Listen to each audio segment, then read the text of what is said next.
Ya, bertemu lagi bersama saya Hendara di channel saya Hendara Komik. Hari ini saya mau mereview Xiaomi 15T.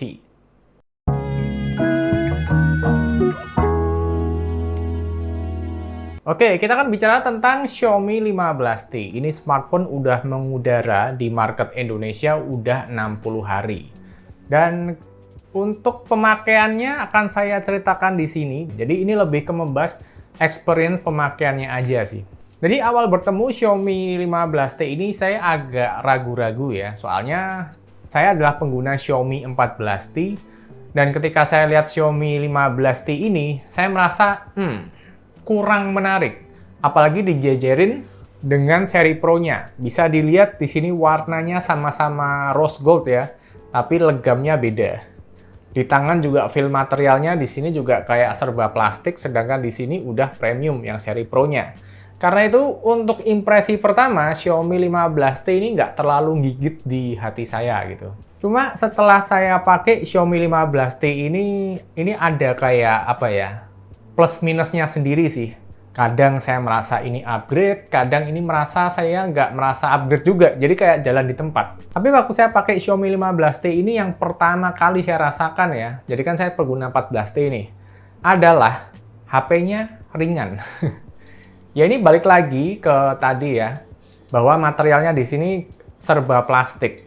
Kalau yang 14T sebetulnya juga frame-nya juga sama-sama plastik, cuma di bagian back cover-nya itu kerasa kayak lebih premium aja, lebih berat ya. Cuma ketika saya pakai sehari-hari ya, ini malah terasa nyaman karena ya enteng. Saya suka HP enteng. Dan walaupun frame-nya memang lebih tebal daripada seri 14T yang pendahulunya, tapi karena ringan, ini kerasa grip-nya lebih enak. Dan saya bukan tim casing ya, jadi saya selalu pakai HP-nya kosongan telanjang kayak gini. Jadi kalau dilihat dari materialnya mungkin ada downgrade, tapi kalau dari experience pemakaiannya saya rasa ini lebih nyaman dan lebih asik. Terus kalau saya lihat dari layarnya sih kerasa mirip-mirip aja sama seri sebelumnya di Xiaomi 14T. Nggak jelek, masih tetap bagus. Cuma emang feel-nya beda banget kayak kamu waktu megang Xiaomi 15T Pro. Nah, kalau Xiaomi 15T Pro ini kerasa, layarnya beda bos.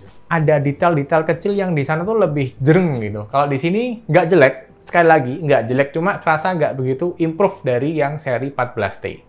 Kalau untuk refresh rate udah 120Hz, 144Hz, saya nggak begitu peduli ya, karena ya nggak begitu kerasa-kerasa juga sebetulnya. Tapi kalau ada satu yang upgrade di sini adalah bagian speakernya, saya rasa. Speakernya ini kerasa sama kayak di seri Pro-nya. Jadi feel-nya tuh kayak apa ya, dia tuh kayak luas. Jadi suara speakernya ini kayak ada ruangannya tuh lebih luas gitu. Jadi lebih banyak suara-suara yang mungkin nggak kedengeran di seri yang 14T, tapi kedengeran di seri 15T. Jadi speakernya saya rasa sih mirip dengan Xiaomi 15T Pro. Terus kalau kita ngomongin selling point utamanya di sini adalah kamera. Nah, sekali lagi, secara kamera saya nggak begitu merasa ada perubahan sih dari yang seri 14T. Setup-nya masih sama. Secara angka akan saya tulis di layar di sini ya, karena saya juga nggak begitu ngeh juga sebetulnya untuk angka-angkanya. Saya pakai aja, cuma nggak kerasa begitu banyak perbedaan, apalagi untuk lensa telenya ini dua kalinya masih sama kayak di 14T dan tidak ada OIS-nya. Beda banget dengan seri Pro-nya yang naiknya ini udah lensa 5 kali, periskop pula ber-OIS. Nah, sedangkan di Xiaomi 15T ya kayak sama aja di seri yang sebelumnya gitu. Terus juga untuk tone color jika dibandingkan dengan seri 14T juga ya ada perubahan dikit-dikit lah. Cuma saya nggak bisa bilang ini improvement atau tidak ya, karena cuma kayak beda tone aja. Tinggal kamu merasa lebih fresh atau enggak dengan tone yang baru ini. Ya, kameranya masih bagus ya. Kamera masih bagus, lensa utamanya cakep, bokehnya juga kerasa, bukaannya gede, ultra wide-nya juga bisa rekam 4K, dan jika dibandingkan dengan seri yang lalu, mungkin resolusinya sama ya, ada di 4K 60fps di kamera utama dan lensa telenya, untuk ultra wide-nya di 4K 30fps. Cuma kalau ditanya upgrade-nya apa, mungkin pertama ada mode lock.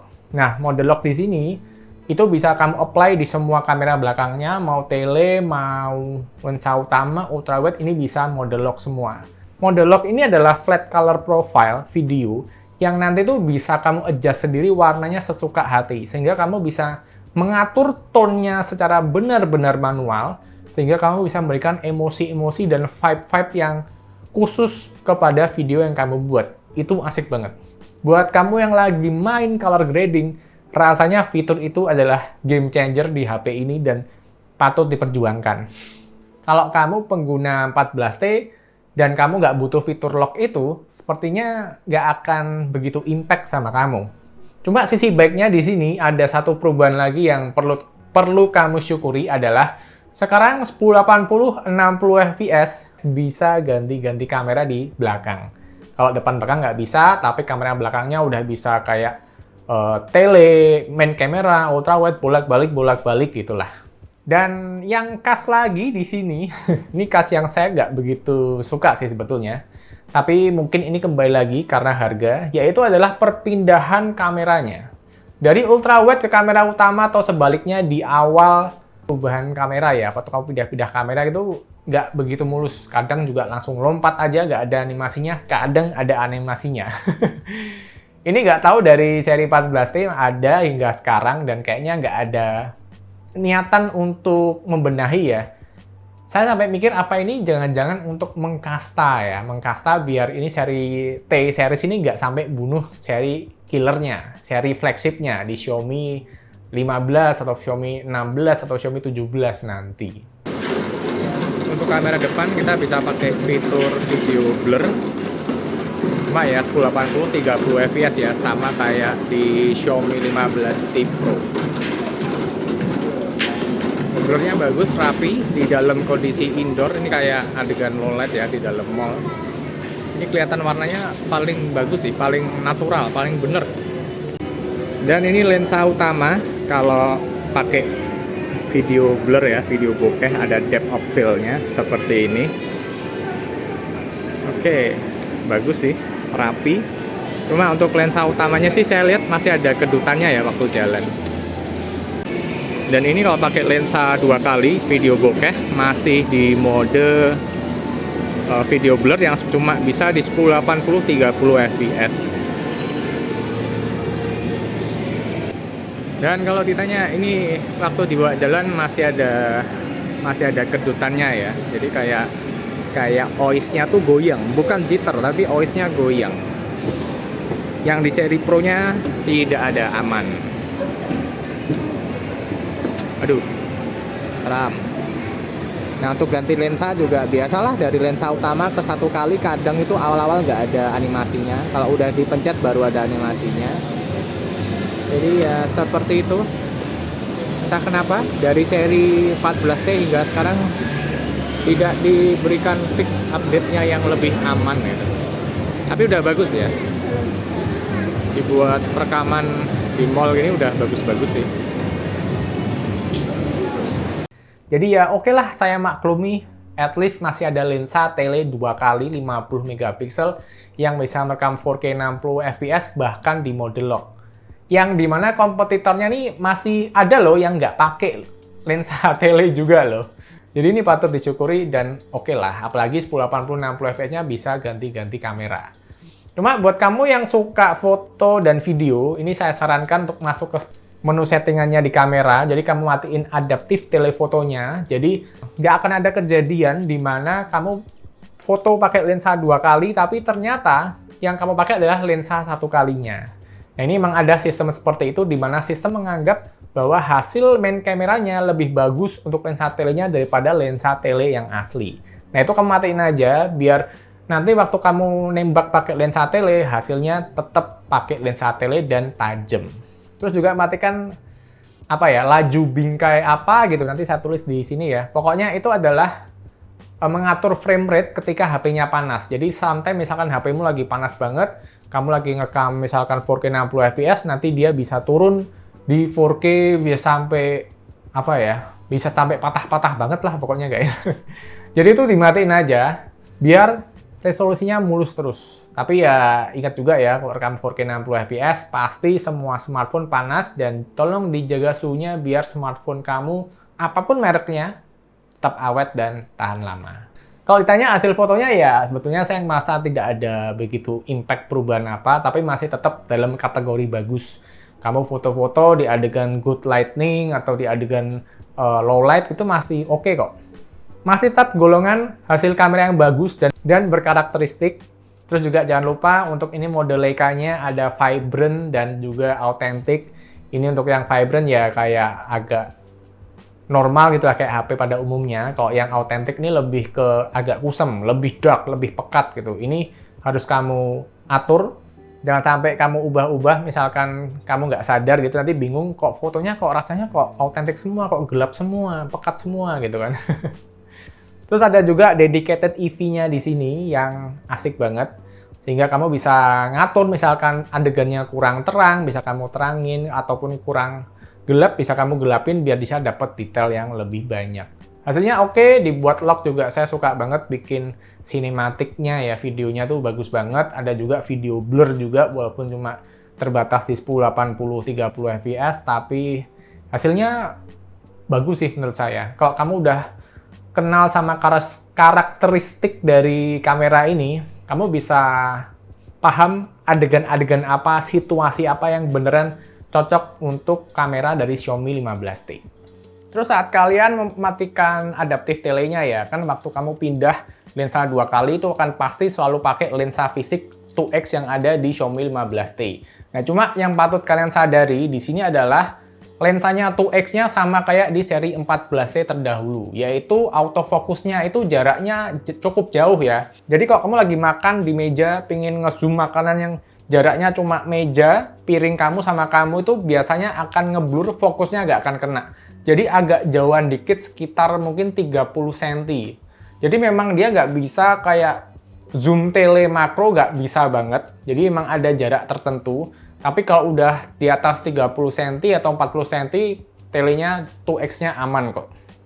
Nah, lalu kalau kita ngomongin performa game, kalau performa game sih saya main ya untuk game Android cuma Mobile Legends aja.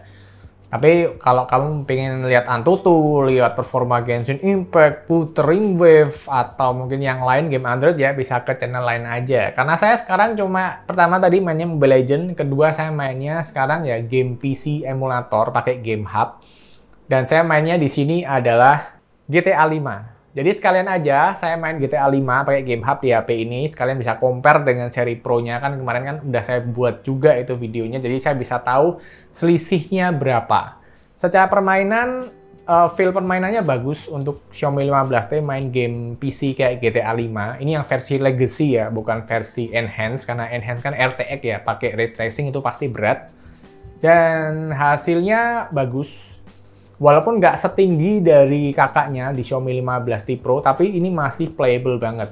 Kan memang ini kan game emulator ya, jadi nggak begitu stabil naik turun.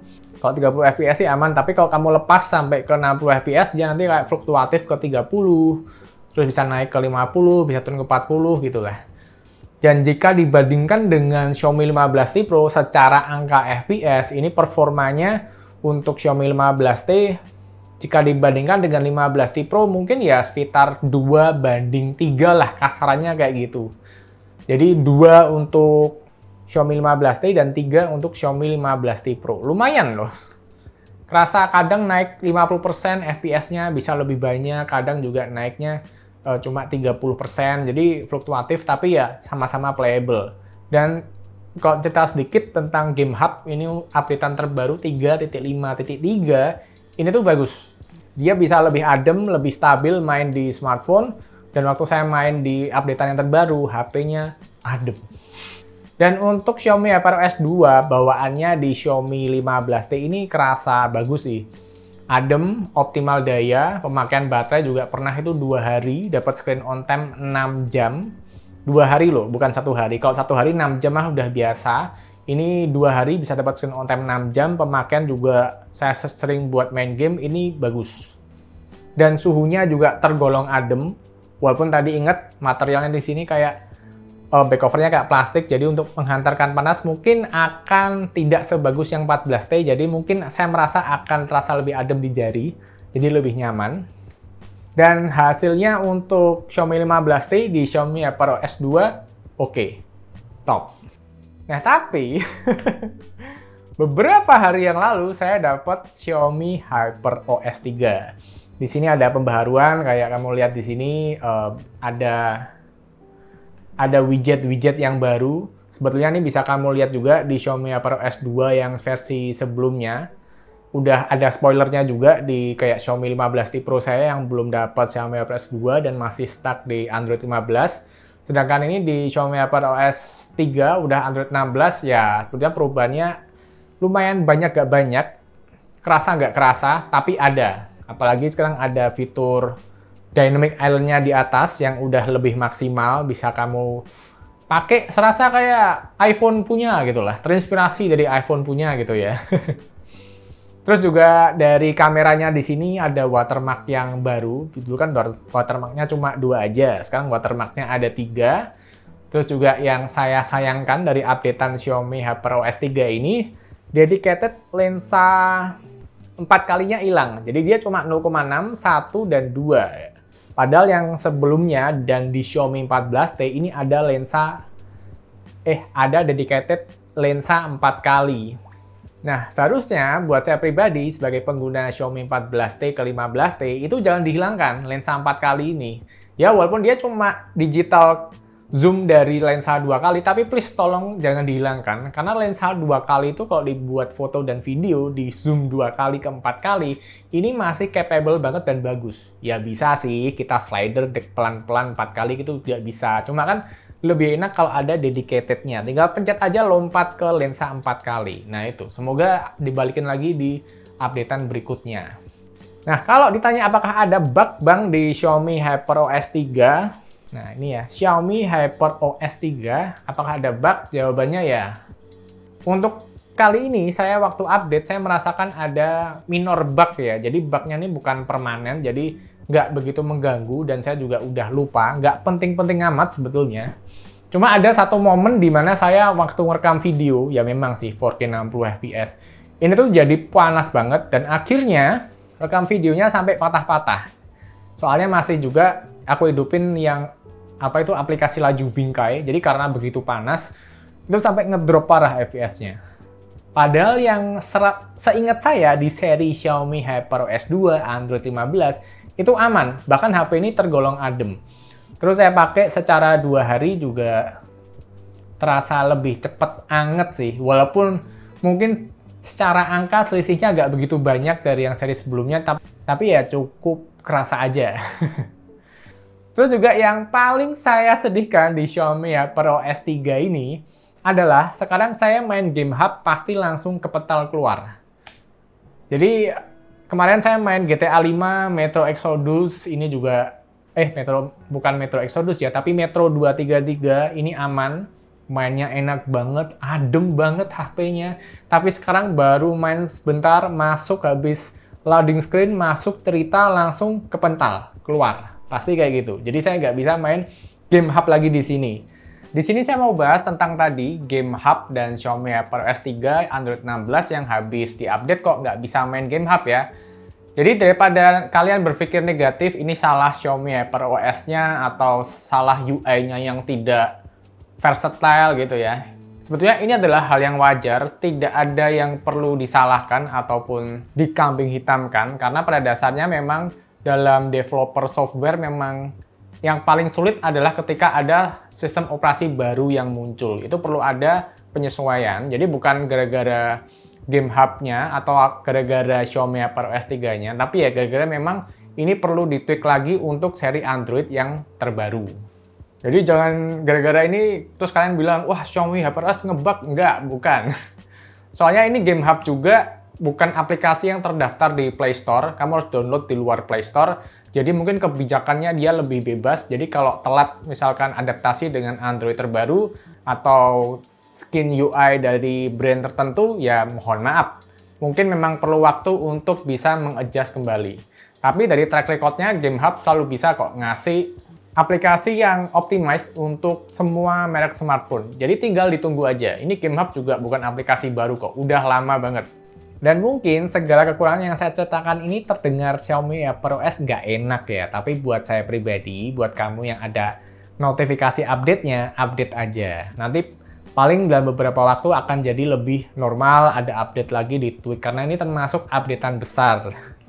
Jadi untuk smartphone kalau dapat updatean besar di Android ya, nggak cuma Xiaomi aja kok, di iPhone, di Samsung juga sama. Kalau update-annya gede banget dari 15 ke 16 pasti ada kayak minor-minor bug seperti ini. Kamu tunggu aja, nanti pasti akan diperbaiki. Serius, nggak usah takut, nggak usah gimana-gimana. Aduh bang, saya takut bang, update atau nggak update aja. Masih aman kok, masih nggak begitu. Cuma kan memang saya kan cerita sharing sambil mereview, jadi saya ceritain aja. Ada kekurangannya seperti itu, tapi in the end ya kalau saya pengguna ya saya update aja. Android 16 bos sekarang, udah Jis ini. Jadi segitu yang bisa saya ceritakan tentang Xiaomi 15T. In the end ini HP yang cukup bagus. Kameranya oke, video lognya kamu buat berkarya untuk video sinematik bisa diandalkan. Gaming performanya bagus banget dan kerasa maksimal. Baterainya juga ada peningkatan. Ya karena naik 500 mAh ya, jadi 5500. Jadi kerasa lebih durable seharian. Ini saya juga suka. Untuk Xiaomi HyperOS 3-nya mungkin akan diperbaiki di next update patch. Tapi yang pasti kita perlu hargai bahwa Xiaomi beneran serius memberikan update terbaik, tercepat, dan terupdate untuk kita para usernya. Jadi nggak perlu worry, pakai aja. Ini HP-nya tetap menyenangkan kok. Apalagi ini enteng, IP64 segala macem. Masih ada fitur-fitur AI juga yang pasti akan juga membantu kamu di keseharian kamu dengan fitur interconnectivity juga antar gadget dari Xiaomi juga sekarang udah oke-oke. Ya, jadi segitu cerita dari Xiaomi 15T 60 hari yang saya pakai. Buat teman-teman, terima kasih yang udah nonton dari awal sampai akhir. Dan buat teman-teman yang mau nambahin silahkan berkomentar di bawah dan sampai bertemu di video berikutnya. Bye-bye.